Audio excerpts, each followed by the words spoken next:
പപ്പ 33 വർഷം ഒന്നിച്ച് ജീവിച്ചു. Happily married.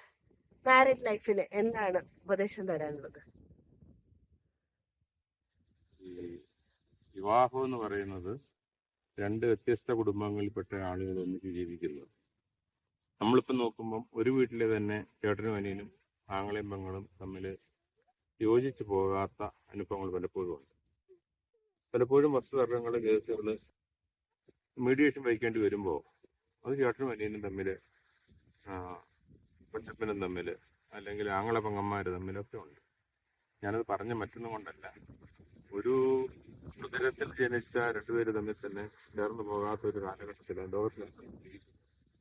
അപ്പോ കുടുംബജീവിതത്തിന്റെ വിജയം എന്ന് പറയുന്നത് വിവാഹത്തിന്റെ സമയത്ത് പറഞ്ഞേൽപ്പിക്കുന്ന കാര്യം രണ്ടുപേരും ഒന്നായിട്ട് ജീവിക്കണം.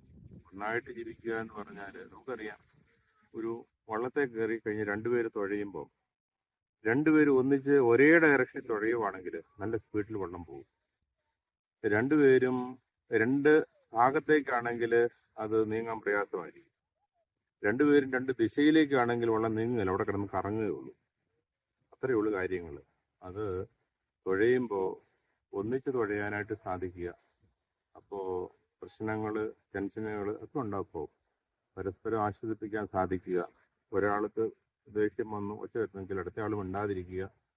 ആ സൗമ്യതയിൽ കാര്യങ്ങൾ കാണാൻ സാധിക്കുന്നുണ്ടെങ്കിൽ ജീവിതത്തിൽ വലിയ പൊട്ടിത്തെറികളില്ലാതെ ഭംഗിയായിട്ട് നമുക്ക് ലഭിക്കുന്ന അവസരം സന്തോഷത്തോടെയും ഭംഗിയോടെയും നമ്മുടെ ജീവിതം നിവർത്തിപ്പാണ്ട് സാധിക്കും.